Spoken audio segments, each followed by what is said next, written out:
우리 아버지 하나님 감사합니다. 저희들을 사랑하셔서 또 오중에 이곳에 모으시고 함께 주의 말씀을 나누게 하시니 감사합니다.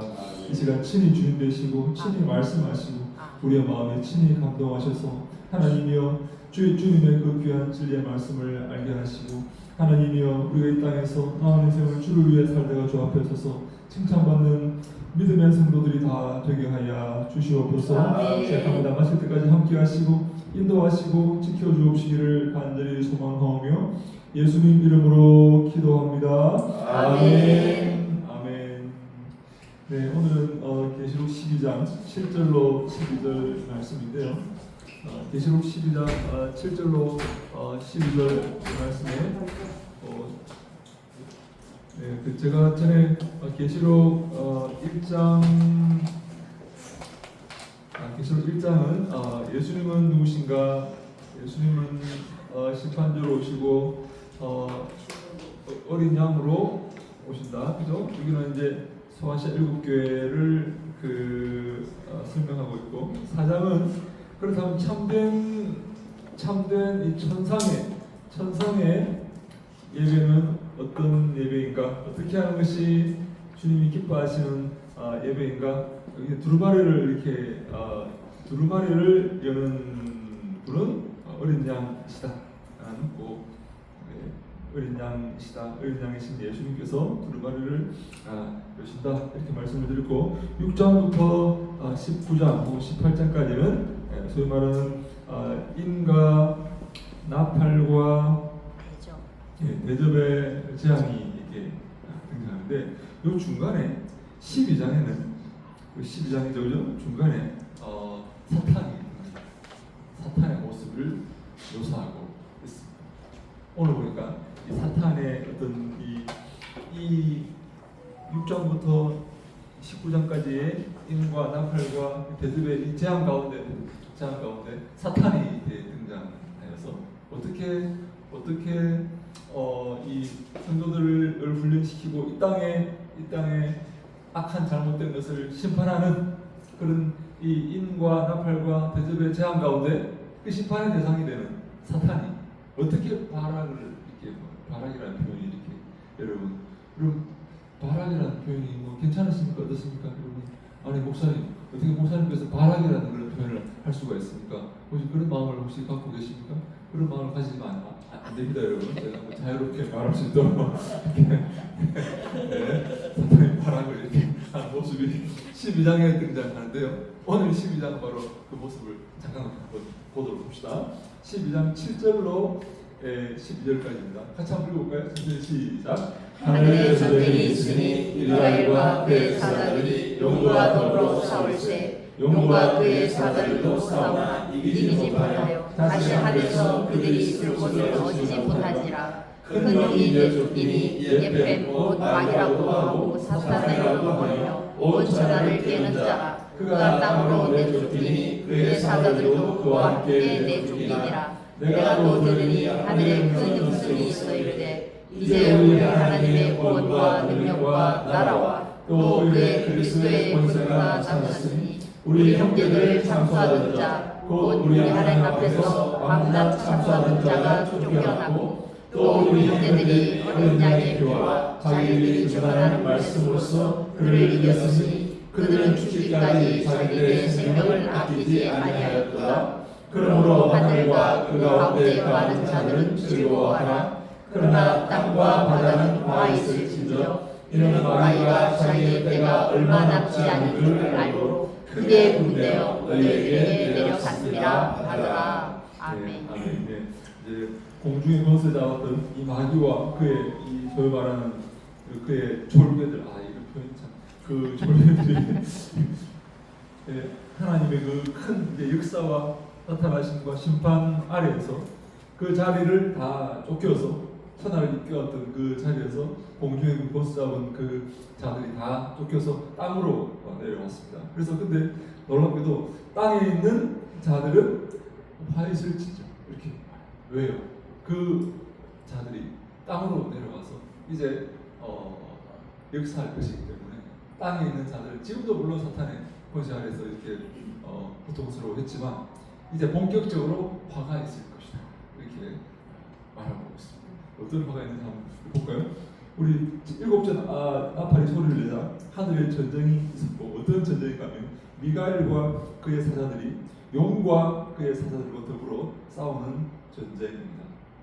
7절에 보니까 미가엘과 그의 사자들이 미가엘은 천사장이죠. 천사장과 그의 사자들이 용과 더불어 싸운다 이렇게.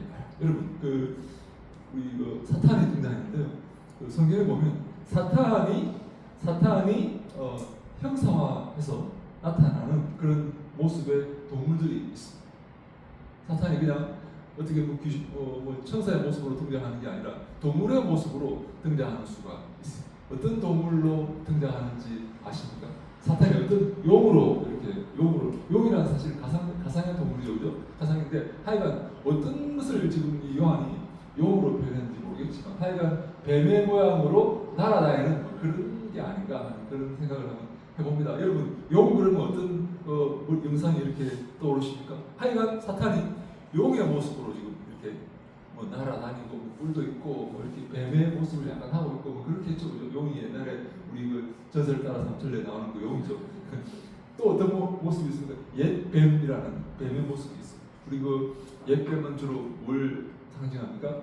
에덴 동산에서 그 뱀을 상징합니다. 옛뱀, 옛날에 그 뱀. 예? 또 어떤 동물이 하나 있습니다. 뭔지 아세요, 여러분? 개구리라는 동물. 개구리. 들어보셨습니까? 네. 개구리의 영 하는 그런 동물이 있어요. 여러분 계시록에도 개구리가 나오는데 이 용과 뱀과 이 개구리가 공통점이 있습니다. 이게 뭔가 하면 이게 파충류 혹은 양서류입니다. 양서류가 뭔데요? 양서류는 양쪽에 사는 동물입니다. 무태도 살고 물에도 사는 그런 동물이죠. 왜 마귀가 아름다운 동물들도 많이 있는데 왜 이런 징그럽고 양쪽에 사는 무채도 밑에도 살고 물에도 살 수 있는 이런 동물들의 모습을 하고 등장할까요? 저는 하나님께서 우리에게 힌트를 주신다고 생각합니다. 이 양다리입니다. 우리 양다리를 지금 우리에게 이 시험으로 자꾸 유혹으로 이렇게 넘겨주는 것이죠. 이것도 성기고 이것도 성기라는 양다리의 모습이라는 거예요. 근데 우리 성경은 이 양다리가 아니라 일편단심을 오직 너희는 마음을 다하고 성품을 다하고 힘을 다하고 뜻을 다해서 오직 주 너의 하나님만 사랑하라 이거지. 예? 이 재물도 만몬도 사랑하고 하나님도 사랑하는 이게 지금 성경은 이 불가능하다고 합니다. 하나님과 재물을 겸하여 섬길 수 없다는 것이. 하나님도 섬기고 재물도 섬기면 얼마나 좋을. 그런데 한 하인이 두 주인을 섬길 수가 없습니다. 성경은 그렇게 말하고 있습니다. 두 주인을 섬길 수가 없대요. 그래서 선택을 하라는 거죠.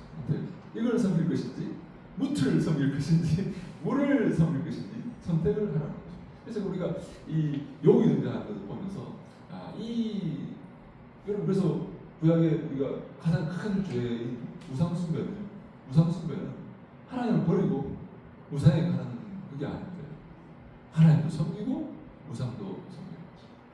비가 안 오면 바알에게 가서 절하고 전쟁이 나면 하나님께 가서 절하는 그런 양다리 하나님 그 제일 싫어하는 거죠. 그래서 우리 여호수아도 가나안 땅에 들어가면서 백성들 모아놓고 여호수아서 마지막에 뭐라 그럽니까?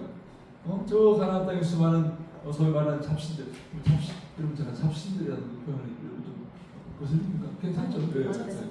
온갖 잡신들이 있는데 너희는 무엇을 섬길 것인지 선택하라. 나와 우리 집은 여호와 하나님만 섬길 것이다. 이렇게 말합니다. 그러니까 온갖 게 다 있는데 온갖 게 바알이니 온갖 게 다 있는데 아세라니 온갖 게 다 있는데 너희를 선택해야 돼. 이분이 하시는 선택하라. 나와 내 집은 여호와만 섬길 것이다. 이렇게 말합니다. 선택의 상황에서 둘 다 섬길래요.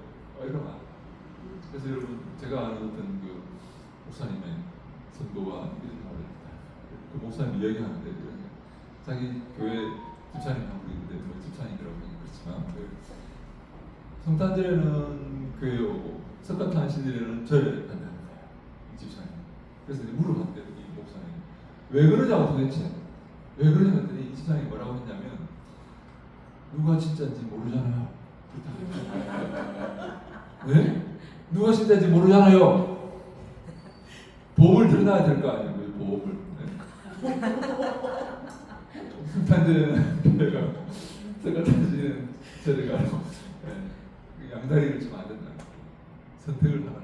용어는 이렇게 우리가 항상 이 양다리의 모습을 보여주는데, 근데 그들이 용과 그의 소위 졸개들이 졸개라는 표현이죠. 아이가 쫓겨서 이제 하늘에서 있을 곳을 얻지 못하고 땅으로 내어 쫓깁니다. 함께 그래가지고 용, 옛뱀, 혼, 마귀라고도 하고 사탄이라고도 하는 온 천하를 꿰는 온 천하를 잘못된 길로 인도해서 온 천하를 잘못된 길로 이렇게 인도하는 꿰는, 그래서 멸망으로 인도하는 그가 땅으로 내어 쫓기니 그의 사자들도 함께 내어 쫓기니라. 함께 함께 타락했던 그의 천사들이라고 할까요? 그 자들도 함께 땅에 내어 쫓겼는데, 그러자 하늘에 큰 음성이 있습니다. 이제 우리 하나님의 구원과 능력과 나라와 또 그의 그리스도의 권세가 나타났으니 우리 형제들을 참수하던 자, 곧 우리 하나님 앞에서 밤낮 참수하던 자가 쫓겨난다. 여러분, 참수한다는 이 참수가 이건 무엇입니까? 참수하는 게 무엇이죠? 고발하는 거죠. 고발. 맞습니까? 그죠? 네. 하나님께 소를 제기하는 거예요. 하나님, 제가 잘못했습니다. 죄를 지었습니다라고 하나님께 소를 제기하는, 그죠? 그 여러분 놀랍지 않습니까? 지가라는 표현도 그러네. 지가 우리를 껴놓고 죄를 지으니까 하나님, 제 죄 지었습니다라고 참소를 하는 거예요. 이런 간악한 자가 있습니까? 자기가 껴서 죄를 짓게 만들어 놓고 선악과를 따먹게 해놓고 우리로 하여금 잘못된 길로 인도해 놓고 껴놓고 하나님 앞에 참소를 하는 거예요. 하나님 제가 죄 지었습니다.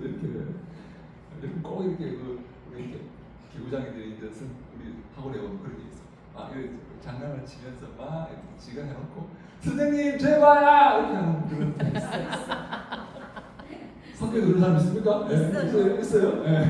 제가 그래놓고 선생님 제가 그랬어요 막 이렇게 하는 나쁜 아이가 있죠, 그죠?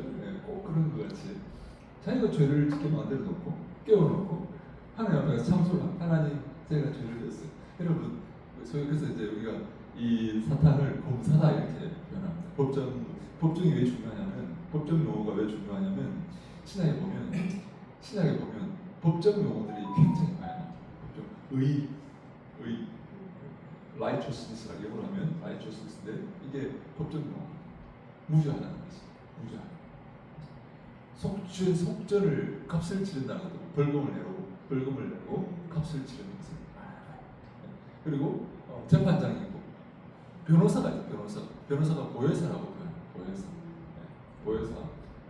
파라클레토스라고 들어보셨어요? 파라클레토스. 변호사. 파라클레토스라는 말은 뭔가면 여러분 잘 아시죠? 여러분 좀 모르셔도 이렇게 좀 아는 표정을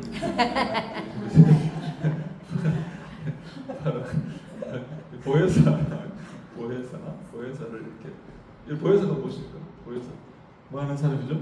보혜사 성령 뭐 하는 사람입니까? 뭐 하는 분입니까?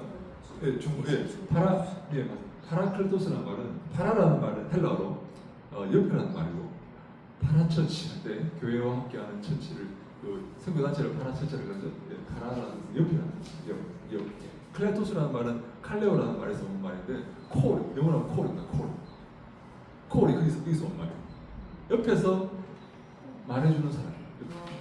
파라클레토스 옆에서, 그래서 도울 보자에 은혜의 해자를 씁니다.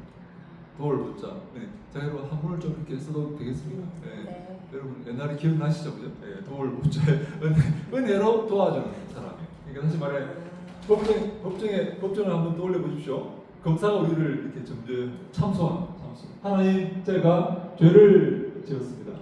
여차여차해서 죄는 죽어 마땅합니다 라고 하면 보혜사가 등장합니다. 변호사가 등장해서 우리를 도와주면서 은혜로 도와주는 거예요. 그게 파라클레토스인데 성령께서 성경에는 두 분의 보혜사가 등장합니다. 한 분은 성령이시고 다른 한 분은 예수님이시고 이 두 분이 그 역할을 보혜사 성령 다른 보혜사가 올 것인데 이렇게 예수님께서 말씀하시거든요. 내가 가면 다른 보혜사를 보내줄 거다. 다른 보혜사가 올 거다 이렇게 말하거든요. 그래서 성경에 두 분의 보혜사가 등장하신다. 하나는 성령이시고 다른 하나는 예수님이신데 예수님은 변호사 역할을 하십니다. 하나님 제가 죄를 지은 건 맞습니다. 그러나 제가 저 사람을 대신해서 죽었지 않습니다. 하나님 용서해 주십시오. 마치 변호사가 죄인을 변호하듯이 하나님 용서해 주십시오. 용서 받아야 마땅합니다. 검사는 하나님 죄는 죽어 마땅합니다. 예수님은 하나님 용서해 주십시오. 용서 받아야 마땅합니다. 이렇게 말하는 게 이제 파라클레토스 보혜사라는 그런. 여러분 제가 왜 보혜사 이야기를 했죠? 법정용 죄송합니다. 우리 역시 목사님 저를 도와주시네. 선생님 보혜사. 그러니까 이제 법정용어가 이렇게 등장합니다. 법정용. 그리스의 헬라 사회의 법정의 그런 모습을 이렇게 해놓고 재판장이 등장하고 검사가 등장하고 보혜사가 등장하고 의가 등장하고 죄가 등장하는 그런 이 신약의 이 법정 용어들이. 그래서 여러분 우리 근데 구약은 사실 법정 용어가 아니고 구약은 성막에 있는 그런 용어들이에요. 성막에 있는 용어. 그리고 언약의 용어들이 나중에 할 건데 언약의 용어들이 계약의 용어들, 계약을 맺죠, 그죠? 약서를 쓰고 하죠.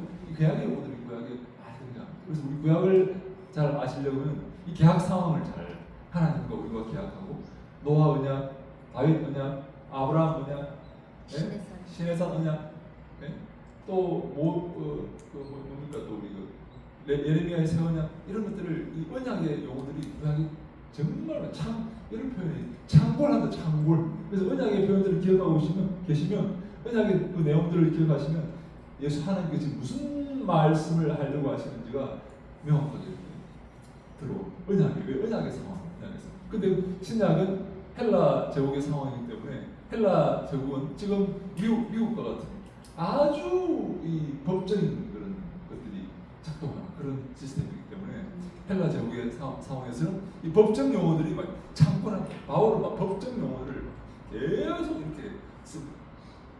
근데 이게 사실 구약의 이 언약의 용어들과 신약의 법적 용어들이 헷갈릴 수가 있는 게 왜냐하면 이 바울은 이 구약의 법적 언약의 용어들을 지금 신약의 법적 용어로 지금 설명을 하니까 오해가 될 수 있는 거예요. 예를 들면 이런 거죠.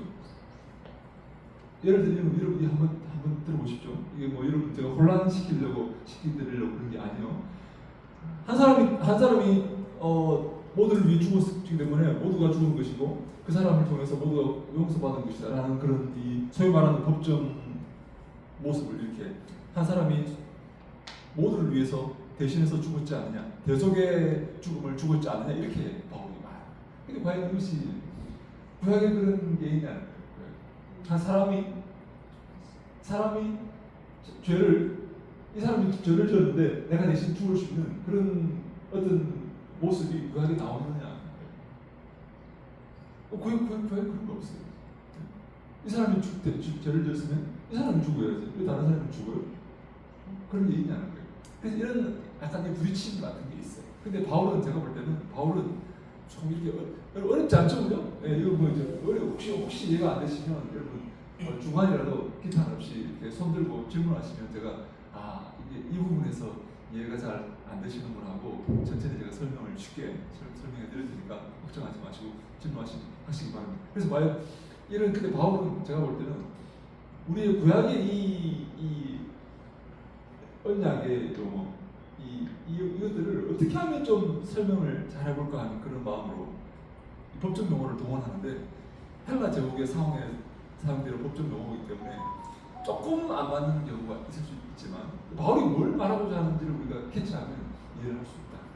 이렇게 다음에 그걸 보고요. 그래서 우리가 보면 우리 형제들 참수하던 자, 또 하나님 앞에서 밤낮 참수하던 자가 쫓겨났다고 합니다. 뿐만 아니라 우리 형제들이 어린 양의 피와 자기들이 증언하는 말씀으로서 그를 이겼다. 예?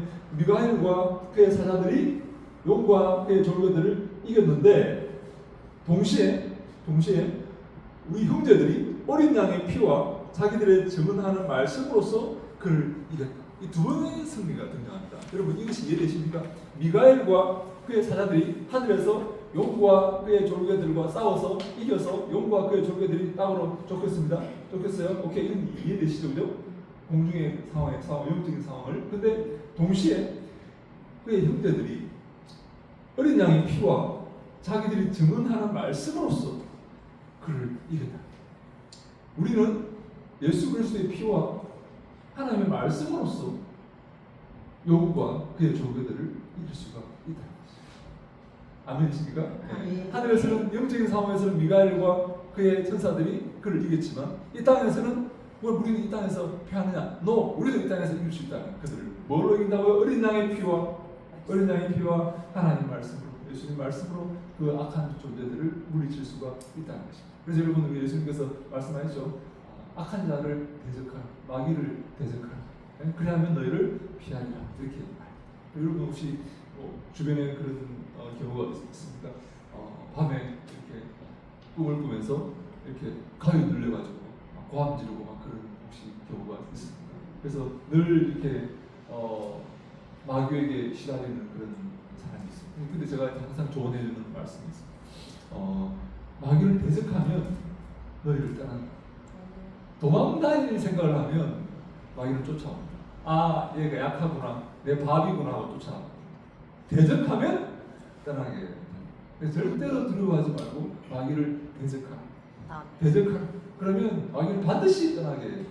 우리 어린 양의 피와 하나님의 말씀을 붙들고 있기 때문에 두려워하지 말고 마귀를 대적하라 하면 이 어둠의 세력은 우리를 떠나게 된다. 그래서 그리고 마지막에 그들은 죽기까지 자기 생명을 아끼지 아니하였다. 우리 성도들은 죽기까지 마귀와 싸우고 우리의 생명을 아끼지 아니하였다. 이렇게 말하고 있습니다. 우리 뒤에 2페이지 보면 그 표가 이렇게 맨 위에서 두 번째 표를 보면 이런 형식으로 되어 있습니다. A는 우리 하나님의 구원과 능력과 나라와 그의 권세가 그리스도의 권세가 나타났고, 그리고 맨 밑에 있는 A 다시입니다. 그래서 죽기까지 그 예수 그리스도의 그 권세를 의지하고 생명을 아끼지 아니하고, 중간에 보면 밤낮 참수하던 자가 쫓겨났고 패배했고 우리 형제들이 어린 양의 피와 자기들이 증언하는 말씀으로써 그를 이겼다. 그래서 이 구조는 어떤 의미를 우리에게 전달하는가 하면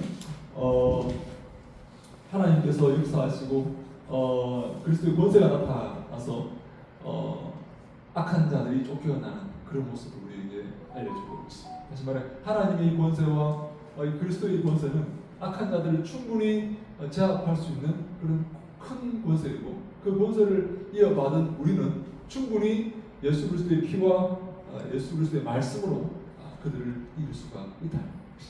이길 수 있다.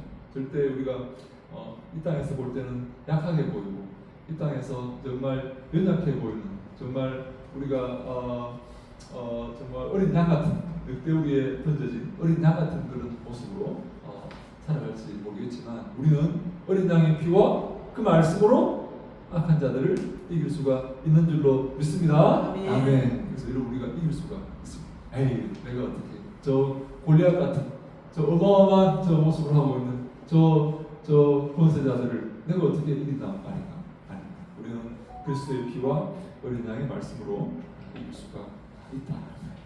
근데 우리가 12절에 보면 그래서 우리 계시록 12장 12절 중간에 있죠? 함께 한번 읽어볼까요? 계시록 12장 12절 시작. 그러므로 하늘과 그 가운데 거하는 자들은 즐거워라. 그러나 땅과 바다는 화 있을진저 이는 마귀가 자기의 때가 얼마 남지 않은 줄을 알므로 크게 분내어 너희에게 내려갔음이라 하더라. 네. 하늘과 그 가운데 거하는 자들은 즐거워하라. 하늘에 거하는 자들은 즐거워하라.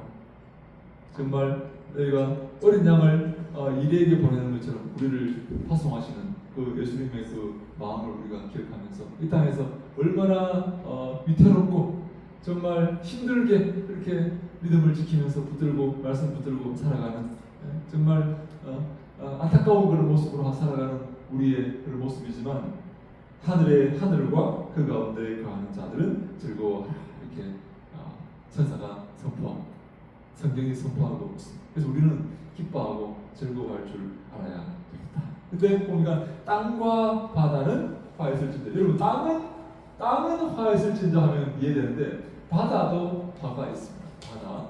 여러분 신화를 공부해 보면 바다의 신들은 어떤 직을 경하고 있는지 아십니까?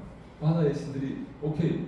여러분 포세이돈이 그리스 신화의 바다의 신 포세이돈이 역할이 하나 더 있습니다. 바다를 관장하는 신인데 역할이 죽음의 신. 포세이돈이 죽음의 신.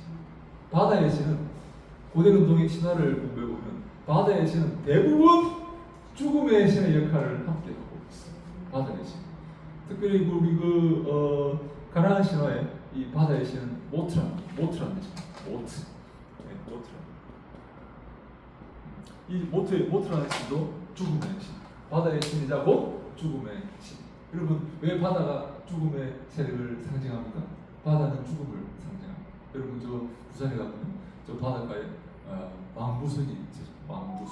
망부선이 뭡니까? 망부선. 남편을 기다리다가 돌멩이가 돌이 되어버리고 굳어버려. 왜 그렇습니까? 바다에 나간 남편이 돌아오지를 않습니다. 바다에 나갔다가 돌아오면 좋을 텐데 안 돌아오. 그걸 기다리다가 돌이 되어버렸다는 그게 바로 망부석입니다. 바다는 죽음을 상징합니다. 그래서 여러분 바다와 땅과 바다는 화했을진저. 죽음의 세력은 마귀는 화했을진저.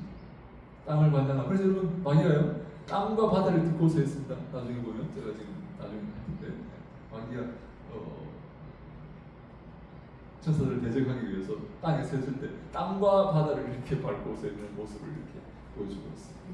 땅과 바다는 항상 이 죽음의 세력. 땅은 여러분 이 땅에서 멸망의 세력이고 바다도 죽음의 세력을 상징하는데 땅과 바다는 화했을진저. 이는 마귀가 자기의 때가 얼마 남지 않은 줄을 알므로 크게 분내어 너희에게 내려갔기 때문에 그렇다. 땅과 바다에 내려갔습니다. 원래 땅과 바다는 이 죽음의 세력이지만 이제 본격적으로 마귀가 땅과 바다에 내려오는 그런 시간이 되었습니다. 왜? 하늘에서 자기 있을 공중에 자리를 잡고 있었는데 패배해서 미가엘과 그의 천사들이 패배해서 땅으로 쫓겨 내려왔기 때문에 그렇습니다. 그래서 여러분 이 땅과 바다는 이 화가 있을 것인데 그리스도는 십자가를 지고 그 뒤를 따르는 자들에게 영생을 줄 것이다. 그러나 마귀는 자기에게 종노릇하며 열심히 죄를 지은 자들에게 사망을 그 대가로 줄 것이다. 그래서 그들에게 화가 있을 것이다. 그리고 땅과 바다가 이제 화가 있어요. 왜 화가 있습니까? 그들에게 멸망이 임할 것이기 때문에. 여러분 정말 아이러니하지 않습니까? 땅과 바다는 마귀에게 충성하며 죄를 이렇게 짓게 만들고 마귀의 말에 충실히 순종하며 따랐는데 마귀는 이 땅과 바다에 뭘 준다고요? 죽음을 준다. 그래서 참 로마서 6장 23절이 정말 이렇게 참 기가 막힌 구절입니다. 함께 읽어볼까요? 로마서 6장 23절 말씀 시작. 죄의 삭은 사망이요 하나님의 은사는 그리스도 예수 우리 주 안에 있는 영생이니라. 아멘. 죄의 대가는 사망이야. 이 말은 무슨 말인가면 마귀를 따라서 열심히 죄를 지으면 마귀를 따라다니면서 마귀의 말에 순종하면서 열심히 죄를 지으면 마귀가 삭스를 주는데 그게 뭐라고요? 사망이라는 삭스를 준다. 여러분 자기를 위해 열심히 수고한 자에게 이 사망이라는 것은 육신의 죽음이 아니라 영적인 죽음, 타나토스라는 말이 있습니다. 영적인 죽음, 멸망을 말합니다. 육신의 죽음, 네크로스라는 표현을 쓰는데 헬라어로 그게 아니라 타나토스, 영원한 죽음을 말합니다. 여러분 자기를 위해 수고한 어쨌거나 자기를 위해 수고했지 않습니까? 근데요 어떻게 사망을 이렇게 삭수로 옛다 수고했다 사망 이 마귀가요. 자기를 위해 수고했는데 뭐 좀 좋은 걸 뭐 자기 딴에는 좀 좋은 자기 좋은 걸 좀 갖고 있을 거 아니에요, 그죠? 좀 그런 좋은 걸 주지. 옛다 사망 마귀에서 원수입니다. 그래서 열심히 마귀를 따라다니면 마귀는 웃으면서 옛다 사망 수고했다 사망. 얼마나 마귀를 따라다니는 사람이 불행하고 비참한 그런 모습을 열심히 수고했는데 마귀 졸개 노릇을 하고 종 노릇을 했는데 옛다 수고했다 월급 주마 사망 월급을 준다. 기가 막히게 마귀를 절대로 따라다니면 안 됩니다, 여러분. 마귀 근처에도 가시면 안 됩니다. 이런 악한 이런 비열한 존재가 어디 있습니까? 그러나 하나님의 선물은 이 참 재밌는 표현이 하나님의 free gift of God 이렇게 했는데 하나님의 공짜의 free라는 말은 자유로운이라는 말도 있지만 공짜라는 그런 말도 있어요. 그래서 freedom is not free is not free라는 그 말이죠. 공짜는 자유는 공짜가 아니다, 그죠? 자유는 free is not free, free is not free. free라는 말은 자유라는 말도 되지만 공짜라는 말도 그죠? 그래서 free is not free. 자유는 공짜가 아니다. 그런 말 있죠. 열심히 일을 해야지 얻을 수 있는 그런 대가를 치러야 되는 그런 말이죠. 오케이. 그래서 이 free gift라는 말은 공짜라는 그런 공짜. 이런 재밌는 표현이죠. 마귀는 삭스를 줍니다. 삭스는 열심히 일했기 때문에 주는 거죠. 삭스. 근데 이 마귀의 언어는 삭스예요. because 때문에 내가 열심히 했기 때문에 내가 삭스 주는 거고 하나님의 언어는 공짜의 언어라는 거예요. 그럼에도 불구하고 선물을 주는 거예요. 선물은 여러분 잘해서 주는 겁니까? 그냥 주는 겁니까? 그냥 주는 겁니다. 잘 안 해도 주는 거예요. 잘해서 주면 그건 선물이라고 볼 수 없는 거죠.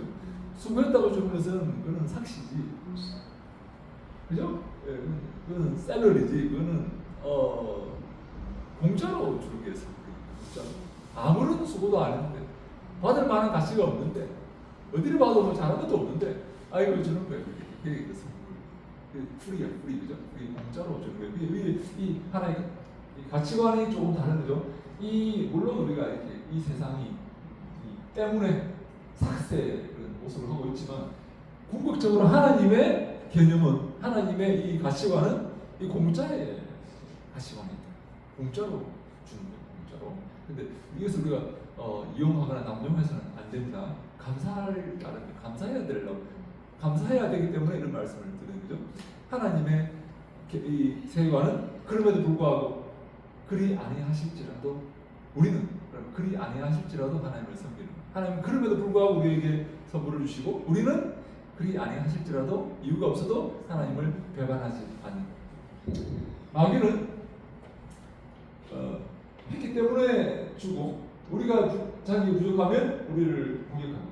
그러나 하나님은 우리는 그리 아니하실지라도 하나님을 섬기고 하나님 우리에게 주시고 그리 아니하실지라도 우리가 하나님을 섬기는 그런 관계가 돼요. 이 관계는 공짜의 관계고 이 관계는 이유가 있는 코즈가 있는 그런 관계다 하는 그런 내용을 말씀을 드리는 것입니다. 그래서 여러분 여기 보면 이 공짜의 선물 맨 밑에 이 페이지 맨 밑에 여기에서 우리가 눈여겨봐야 할 것은 사탄은 대가를 주는 자이고 하나님은 선물을 준다는 것입니다. 대가는 나의 노력에 대한 보상이고 선물은 노력하지 않았음에도 심지어 받을 자격이 없음에도 주어지는 것이다. 그래서 우리는 그럼에도 불구하고 하나님을 사랑할 수 있고 또 예수 그리스도를 따를 수가 있다. 그래서 이런 차이의 관점의 차이는 예수님이 가르친 기도에 잘 드러난다. 제가 여러분과 함께 기도에 대해서 한번 생각해 보려고 이렇게 우리 크게 성경에는 여러분 오늘도 새벽 기도하시고 기도를 많이 하시는데 우리 기도를 많이 하시는데 참 바른 기도를 하면 좋을 것 같다 그런 생각을 하는 거예요.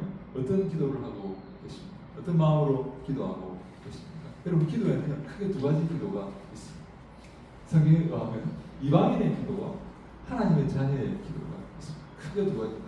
모든 이 땅의 기도는 다 이방인의 기도의 범주에 들어갑니다. 불교의 뭐 3,000배를 드린다는 거, 온갖 불공을 드린다든지 이런 기도, 우리 기도하러 간다 그러죠.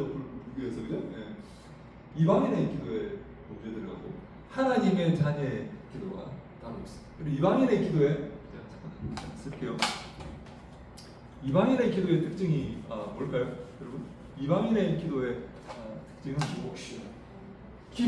기복신앙. 네, 좋습니다. 자, 우리 목사님 너무 좋은 말씀을 해주셨습니다. 이방인의 기도, 이거는 하나님의 자녀의 기도. 기복신앙. 복을 비는 거죠.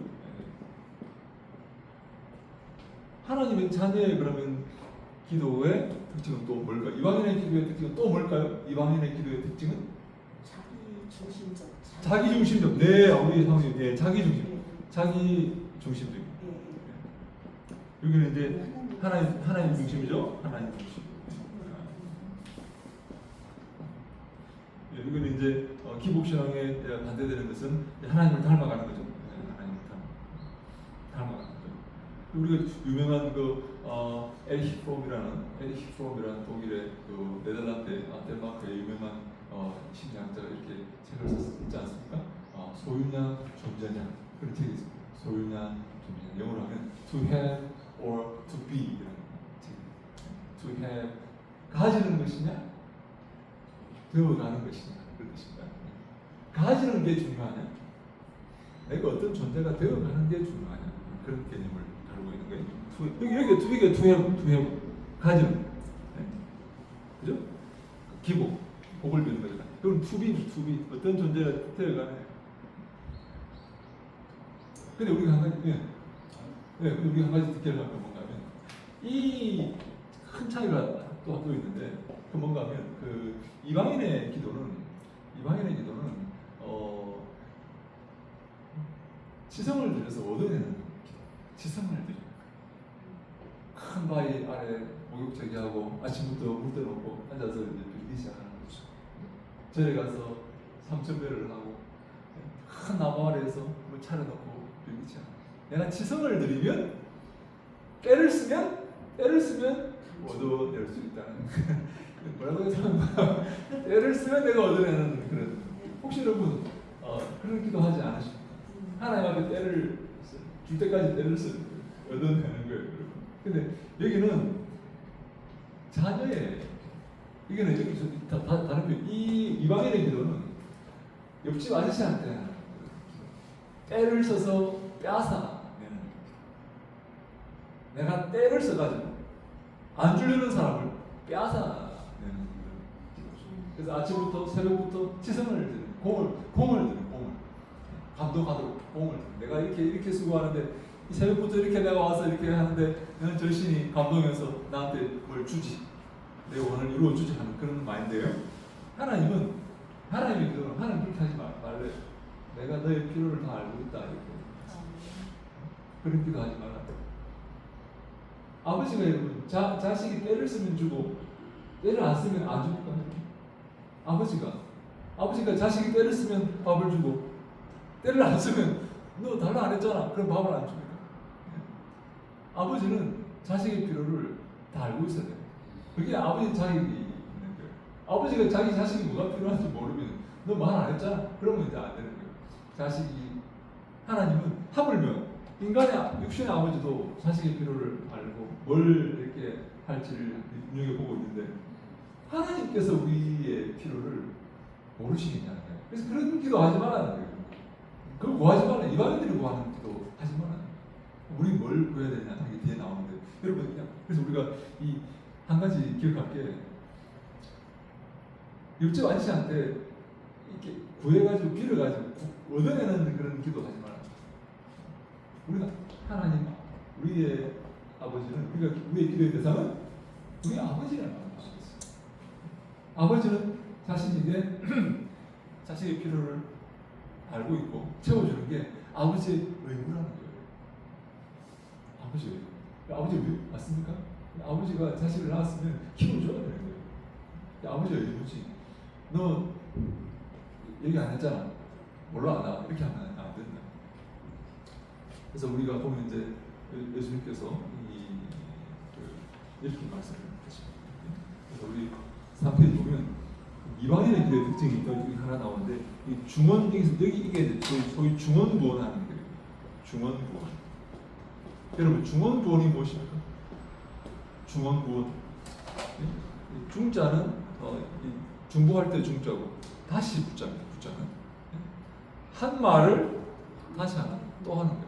한 말을 또 하는 한 말을 또 하는 이게 무슨 말입니까? 이게 주술 같은 주문 같은 그리고 바위 밑에서 계속 공을 들이면서 한 말을 또 하는 다시 말해 이 신이 감동을 이렇게 이 치성을 내서 감동을 받아서 얻어내는 것을 중언부언이라는 말의 정신이 그냥 계속 졸라서 얻어내는 것을 하나님 그거 하지 말라. 그래서 저는 그들은 말을 많이 하여야 들으실 줄 생각하는 줄. 말을 많이 하면 들어줄 거라고. 말을 적게 하면 안 들어주고 말을 많이 하면 들어준다고 생각하면서 하는 기도가 중언부언의 기도이고 이방인의 기도이고 이 다 대부분 기독 신앙의 이렇게 기도죠. 그래서 여기서 뭔가면 내가 정성을 들여서 귀찮게 해서 시성을 들여서 받아내는 그런 기도. 그래서 마태복음 6장 8절에는 그러므로 그들을 본받지 말라. 구하기 전에 너희에게 있어야 할 것을 하나님께서 너희 아버지께서 하나님 너희 아버지께서 아시느니라. 하나님 너희 아버지께서 아신다. 다시 말해 우리의 기도의 대상은 아버지라는 거예요. 아빠에게 하는 기도이기 때문에 그런 식으로 중언부언하고 시성을 드리고 졸라서 때를 써서 받아내는 그런 기도 하지 말라. 하나님 다 알고 있다. 너희가 뭐가 필요한지 뭘 줘야 될지 어떤 게 가장 좋은 것인지 하나님은 다 아시고 계신다. 졸라서 하는 거 그런 거 하면 안 된다는 건 있지 않은 이방인들의 기도다. 그래서 바위 밑에서 큰 나무 아래에서 목욕제기하고 하는 그런 기도, 졸라서 공을 들이는 그런 기도, 이런 기도는 이방인의 기도이다. 중언부언하는 기도이다. 때를 쓰는 그런 기도이다. 아버지는 자녀의 필요를 잘 알고 있다. 그래서 그럼 우리는 어떤 마음으로 이렇게 하나님께 기도해야 될까요? 우리는 당당하게 이게 우리의 권리라는 거예요. 우리의 필요를 요구하는 것은 우리의 권리이지 받아내는 게 아니야. 졸라서 받아내는 게 아니라 당연한 권리라. 자녀는 당연히 하나님께 필요한 것들을 구할 수가 있어요. 왜? 우리 아버지인데. 저번에 우리 아버지인데 이런 아버지한테 이러면 사정하면서 눈치 보면서 이렇게 합니까? 아니 아빠 체육복 사야 돼요. 아빠 자리 없어요. 아빠 밥값 주세요. 아빠 신발 꺼내줬어요. 당당하게 그러면 눈치 보면서 아버지한테 빕니까? No. 당당하게. 아버지는 그렇게 해줘야 돼요. 그거 안 하면 아버지 아니에요. 그 사람은 아버지 자격이 없는 사람이죠. 그래서 우리의 관계는 이 때문에 열심히 했기 때문에 관계가 아니라 그럼에도 불구하고의 관계, 공짜의 관계가 돼요. 나도 그렇게 아버지를 섬기고 그리 아니하실지라도 하나님도 그렇게 우리에게 주셔야 되는 이 공짜의 관계. 우리 창세기 3장 9절로 11절 같이 볼까요? 창세기 3장 9절로 11절 시작. 여호와 하나님이 아담을 부르시며 그에게 이르시되 내가 어디 있느냐? 이르되 내가 동산에서 하나님의 소리를 듣고 내가 벗었으므로 두려워하여 숨었나이다. 이르시되 누가 너의 벗었음을 내게 알렸느냐? 내가 내게 먹지 말라 명한 그 나무 열매를 내가 먹었느냐? 네, 사탄이 이렇게 말합니다. 너 벗었어. 그래서 하나님 앞에 나아갈 수 없어. 이렇게 지가 죄를 짓게 만들어 놓고 너 벗었어 이렇게 삼성합니다. 하나님께 나아갈 수 없어. 그런데 참 놀랍게도 아담이 이렇게 말합니다. 내가 벗었으므로 두려워하여 숨었나요. 내가 벗었기 때문에 두려워하여 숨었나요. 이 마귀의 이 가치관을 이렇게 아담이 받아들입니다. 때문에 내가 벗었기 때문에 하나님 앞에 나아갈 수가 없습니다. 이렇게 하나님은 벗었음에도 불구하고 하나님 앞에 나오기를 원하는 거죠. 네 지금 어디 있어? 내 자리가 어디야? 하나님 제가 부족해서 못 나갑니다. 부족하기 때문에 못 나갑니다. 하나님이 그걸 요구하시는 게 아니에요. 그럼에도 불구하고 주 앞에 나오기를 바라는 그런 모습으로 우리에게 말씀하고 계시죠. 혹시 여기까지 여러분 질문 있습니까? 네네. 벗었다고 하는데요. 예. 벗은 게 육체 옷을 벗은 건지 예. 아니면 죄를 본인에게 제가 들어와서 네. 하나님 앞에 본인 자신이 부끄러워서 벗었다고 하는 건지 네. 그게 네, 우리 권사님 너무 좋은 질문을 하셨어요. 제가 권사님 질문하실 때 나는 우리 내 얼굴 이렇게 잠깐 봤거든요. 야, 내가 하고 싶은 질문을 저 권사님이 해주시네. 내가 궁금했는데, 야, 참 진짜 그런 표정을 지금 하셨죠. 네, 네 맞습니다. 저는 두 가지 다 있다고 생각. 육체적으로 벗었지만 영혼의 수치심을 느끼고 있습니다. 하나님 앞에 하나님과 이거 계약 먹지 말라. 너 먹으면 죽는다. 반드시 죽는다. 그것을 어기고 하나님 앞에 수치심을 그 죄악 몸의 치부를 드러낸 그 수치를 하나님 앞에 느끼게 되었고 자기가 몸이 벗었다는 것을 이제 깨닫게 마귀가 알려줬죠. 깨닫게 된 것입니다. 그래서 육신의 부끄러움과 영혼의 부끄러움을 함께 가지고 있다. 그렇게 생각해요. 그래서 우리 성경을 보실 때 항상 육신적인 모습을 묘사할 때 항상 영적인 상황은 어떤 것인가 하는 것을 한번 생각해 보셔야 합니다. 왜냐하면 성경은 이것을 다중적으로 설명해 주기를 참 이렇게 좀 영적인 눈을 그래서 귀 있는 자는 들으라 이렇게 귀가 없는 사람이 있습니다. 네? 그 말이 무슨 말인지 알죠? 그죠? 근데 이 이면의 의미가 있어요. 그걸 들을 수 있는가 하는 것을 그래서 귀 있는 자는 영안이 열려야 됩니다. 그것을 볼 수 있는 눈이 있어야 되는데 다중적인 의미가 다 그렇게 보셔야 돼요. 네, 감사합니다. 네, 또 질문 있습니까? 내가 벗었으므로 두려워하여 이렇게 돼 있는 이 말씀이 네. 두려워한다는 게 내가 이제 선악과를 이제 따먹음으로 인해서 죽음을 맞이할 수 있는 그 두려움을 얘기하고. 네, 죽음의 두려움과 하나님 앞에 나아가는 그 두려움, 그리고 그 하나님의 거룩함과 어미하심과 그 불꽃 같은 그런 모습 앞에 죄악된 내가 나아가는 그런 두려움이 이제 있는 거죠. 전에는 하나님 앞에 뛰놀았겠죠. 하나님의 그 품 안에서 아버지의 품 안에서 즐거워하면서 순종하면서 뛰놀았겠죠. 근데 이제 하나님을 이런 거리감을 이렇게 끼고 하나님께 나아가기가 두려워지죠. 죄 가운데 가게 되고 그런 것이죠.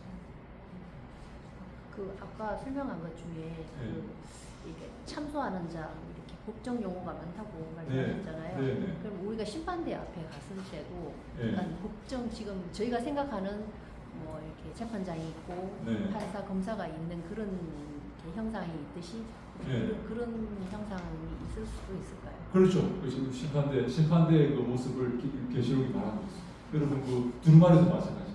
그것이 우리의 모든 행위록들 기록들이 있어요. 기록을 보고 판단을 내리는 거예요. 어떤 하나의 그 재판의 그런 모습을 상상할 수가 있는 것이죠. 마지막에 심판대 앞에 보좌 앞에서는 그런 모습을 우리가 상상할 수가 있는 것이죠.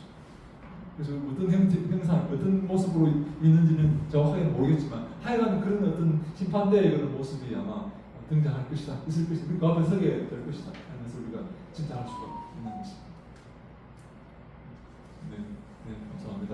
네, 그래서 우리 이 수치심, 그래서 여러분 이 마귀가 때문에는 항상 이 수치심을 우리에게 주고 있다. 마귀는 항상 이 때문에 우리 오늘도 4페이지 사탄은 우리에게 하나님 앞에 나아갈 수 없는 이유를 나열한다. 그래서 결코 하나님께서 원하시는 것이 아니다. 하나님은 그럼에도 불구하고 그 앞에 나오기를 원하신다. 그래서 이 마귀의 이 때문에 하나님 우리를 박대하지 아니하실 것이다.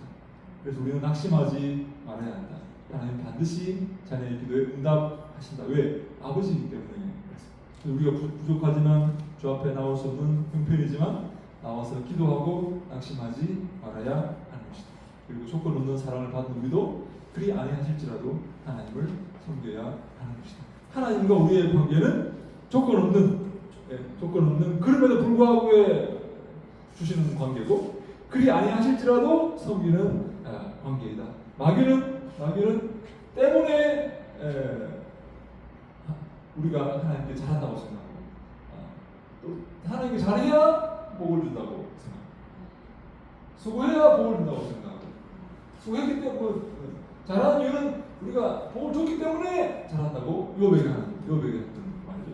요백이 하나님 도와주기 때문에 하나님 잘하는 게 아니냐. 다 뺏어가면 반드시 내면에서 욕을 할 거라고. 마귀는 그렇게 해요.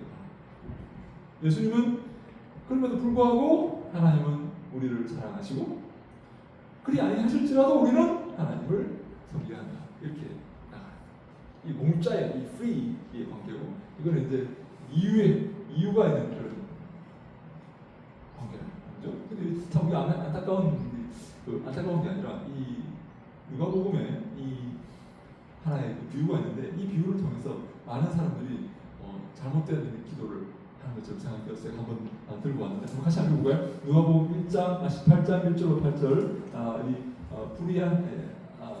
불의한 재판관의 비유, 소위 불의한 재판관의 비유입니다. 함께 읽어볼까요? 시작. 예수께서 그들에게 항상 기도하고 낙심하지 말아야 할 것을 비유로 말씀하여 이르시되 어떤 도시에 하나님을 두려워하지 않고 사람을 무시하는 한 재판장이 있는데 그 도시에 한 과부가 있어 자주 그에게 가서 내 원수에 대한 나의 원한을 풀어주소서 하되 그가 얼마 동안 듣지 아니하다가 후에 속으로 생각하되 내가 하나님을 두려워하지 않고 사람을 무시하나 이 과부가 나를 돌볼 게 아니 내가 이 원한을 풀어주리라. 그렇지 않으면 늘 와서 나를 괴롭게 하리라 하였느니라. 주께서 너희를 주시되 불의한 재판장이 많은 것을 들으라. 하물며 하나님께서 그 밤낮 부르짖는 택하신 자들의 원한을 풀어주지 아니하시겠느냐. 그들에게 오래 참으시겠느냐. 내가 너희에게 이르노니 속히 그 원한을 풀어주시리라. 그러나 인자가 올 때 세상에서 믿음을 보겠느냐 하시니라. 아멘. 네, 소위 불의한 재판장의 비유. 그 비유의 이름이 바로 불의한 재판장의 비유입니다. 불의한 재판장의 비유 그러면 누가복음 18장을 딱 떠올리시면 됩니다. 한 과부가 찾아왔는데 이 불의한 재판장이 왜 불의합니까? 뇌물을 받고 판결을 내립니다. 그래서 불의한 재판. 그래서 근데 이 과부는 당시에 어떤 존재입니까? 너무나 가난한 그런 힘없는 존재. 그래서 이 불의한 재판장이 과부의 그 이렇게 소를 받아줄 이유가 없는 거죠. 뇌물을 이렇게 바쳐야지 재판을 해주는 그런 재판장이기 때문에 불의한 재판장이죠. 근데 이 과부가 자꾸 와서 이렇게 괴롭게 하니까 귀찮아서 해준다. 재판을 진행시켜줘서 원한을 풀어준다 하는 그런 의미. 그래서 많은 사람들이 때를 쓰면 들어준다는 그런 생각을 이렇게 하는 거예요. 이 비유를 통해서. 혹시 이 비유를 어떻게 읽으셨습니까? 혹시 그런 마음으로 우리 여인 뭐라고 하지? 과부요? 가부가 재판장에게 찾아왔을 때 네. 분명히 재판장이 그 가부가 잘못한 게 없을 것 같아요. 그렇죠. 없으니까 때를 썼겠지요. 네, 이게 그렇죠. 자기 소원을 들어달라고. 그렇죠. 네, 그렇게 자기가 죄를 지었으면 불의한 일을 했으면 못 찾아왔을 거예요. 그렇죠. 그래서 이 과부의 이 원한 이것은 정당한 것이다 이렇게 그렇죠. 볼 수 있는. 본인이 당당한 건데 안 들어줘서 쫓아온다. 그럼 바로 그래요. 이게 중요한데 근데 여러분 불의한 재판장도 정당한 요구를 자꾸 때를 쓰면 들어주는데 그래서 우리가 많은 분들이 착각하는 게 뭔가는 하나님께도 때를 쓰면 들어줄 거다. 불의한 재판장이 때를 쓰니까 귀찮아서 들어주는 것처럼. 근데 여기서 포인트는 뭔가 하면 하나님 아버지는 불의한 재판장도 정당한 요구는 들어주는데 하나님 아버지가 자신의 정당한 요구를 들어주지 않겠다. 그래서 하물며 하나님께서 밤낮 부르짖는 택하신 자들의 원한을 풀어주지 아니하겠느냐. 그래서 여기서 말하는 포인트는 때를 쓰는 포인트가 아니라 때를 쓰는 게 중요한 게 아니라 우리가 당당하게 하나님께 구해야 된다는 그런 포인트가 있는 것입니다. 당당하게 때를 써서 얻어내는 게 아니라 하나님 졸라가지고 귀찮게 만들어서 에이 귀찮아 하면서 주소록 만드는 그런 게 아니라 이 과부도 이 재판장에게 당당히 구하는데 때를 써서 이렇게 와가지고 귀찮게 하면서 구하는데 당당하게 왜 자기가 옳다는 거예요. 예? 그죠? 근데 하물며 하나님 공정하신 불의한 재판관도 이 당연한 요구에 응하는데 하물며 사랑이 많으시고 공의로우신 하나님께서 당연한 당신의 자녀들의 요구에 응하지 않겠느냐. 그래서 당당하게 하나님께 나아가고, 그래서 이 제목이 뭔가 하면 항상 기도하고 낙심하지 말아야 할 것이다. 이렇게 아멘. 항상 하나님께 기도하고 당당히 나아가고, 그리고 낙심하지 말아야 한다. 우리 요구를, 우리 기도를 하나님은 반드시 들어주신다. 왜요? 불의한 재판장도 그 당연한 요구를 들어주는데, 하물며 사랑이 많으신 공의로우신 하나님께서 우리 요구를 들어주지 않겠느냐 하고 관리 열고 이 밥통들아 뭐 이런 표현이 있는데 이러면 안 되는데, 아이 참 내가 집에서 하는 얘기 이렇게 하니까 참 제가 하는데, 우리 예를 들어서 그래서 우리가 하나님께 나아갈 때는 항상 기도하고 낙심하지 말아요. 하나님은 반드시 당신의 자녀의 정당한 요구를 귀 기울이시고 들어주신다. 아멘. 예, 그래서 우리는 절대로 한 가지 우리가 기억할 것은 이 이방인의 기도, 떼쓰는 기도, 중언부언하는 기도, 하나님을 귀찮게 만들어서 얻어내는 그런 옆집 아저씨한테 하는 그런 기도, 그런 치성을 내리는 그런 기도, 샤머니즘적인 기복신앙이라고 생각합니다. 기복신앙적인 그런 기도, 얻어내는 기도, 내가 중심되는 기도, 이런 기도 아니야. 우리는 하나님 아버지한테는 자녀로서 당연히 구하는, 당당하게, 그래서 항상, 그래서 기도, 항상 뭐 필요할 때만 가는 게 아니라, 항상 필요할 때만 찾아가는 게 아니라 항상 기도하고, 그리고 또 한 가지 낙심하는, 하나님 안 주시더라도 더 좋은 걸 주실 때까지 기다려. 오늘 아침 제가 묵상하는데 우리에게 참 기다림이 필요하구나. 네, 우리에게 우리 너무 이렇게 이렇게 뭐 조급하고 이렇게 뭐 빨리 안 되면 이렇게 하나님 나를 버리신다 뭐 온갖 생각을 상상을 다 하고 이렇게 뭐 안 좋은 상상도 하고 막 이렇게 하는데, 하나님은 우리에게 기다리게 하시고 그 간절히 이런, 그래서 그 양반이 그렇게 말합니다. 아이가 뱃속에서, 엄마 뱃속에서 10달 동안 기다려야 된다는 거예요. 10달 동안 익어야 된다는 거예요. 익고 성장하고, 비로소 시간이 되었을 때 나오는 거지. 자기가 마음대로 나올 수 없는. 우리에게 이 기다리는 시간이 참 필요하다. 기도할 때, 그래서 항상 기도하지만 낙심하면 하나님 반드시 내 기도에 응답해 주실 것이다. 하나님께서 여러분 이 천지를 말씀으로 창조하신 하나님께서 누구에게 주시겠습니까? 당신의 자녀들에게 주시지, 믿지 않는 자들에게, 이방인들에게 주시겠습니까? 아니죠. 당신의 자녀들에게 가장 좋은 것을 주시죠. 그것을 믿어야 되는 것입니다. 아멘입니까? 아멘. 네. 혹시 여기까지 혹시 질문 있습니까? 네. 구애라고 그렇죠. 그래도 세세한 그래. 그렇죠. 그래도 우리가 구해야죠. 항상 기도해야 돼. 항상 우리가 구하고, 그래서 이게 우리가 구한 것은 참 정말 좋은 질문이었어요. 여러분, 우리 그래도 구해야 되는데, 여러분, 다시 한 번 말씀드리죠. 우리가 구하지 않으면 하나님 모르시고 안 주십니까? 구해야만 주십니까? 왜 아니죠? 그렇다면 왜 우리에게 하나님은 구하라고 하실까요? 의지하고. 제가 볼 때는 그래요. 하나님 우리와 좋은 관계를 맺고 싶은 거예요. 이게 내가 주는 선물이야 하는 것을 알게 하고 싶어요. 아멘이시죠? 네. 지금 저도 지금 예전에 생각나는데 진짜 기다려야 된다고 했잖아요. 네. 그때 정말 우리가 힘들 때 예. 남편이 이렇게 안 되는 거예요. 그 전라도에서. 근데 하나님 이제 그걸 막으셨어요. 근데 여기 오는 건 허락하셨어요. 근데 그 전라도에 거기 섬에 합격해서 거기에 있었다면 지금도 아찔해요. 지금 오늘 아침에 하나님이 아주 깨닫게 하시는 게 있더라고요. 근데 이제 아찔하다. 하나 아빠랑 무슨 이야기였냐면 그래도 이 경기도에 왔기 때문에 우리가 뭔가 희망적으로 살 수 있었던, 이제 자세한 거는 말씀드릴 수 없지만 굉장히, 그래서 하나님 그 깊게 보니까 하나님한테 너무, 그러니까는 그 하나님이 우리를 인도하신 게 너무 신명막측하고, 하여튼 하나님을 따르는 게 그때는 너무 힘든데 지금 너무 감사하고요. 그 하나님의 그 깊은 뜻은 그때는 몰라. 시간이 흐르니까 너무 하나님의 계획이 다 계셨구나. 네, 맞습니다. 네, 잘 하나님은 그렇게 우리가 기도하는 어떤 그 기도 제목을 이루어 주시죠.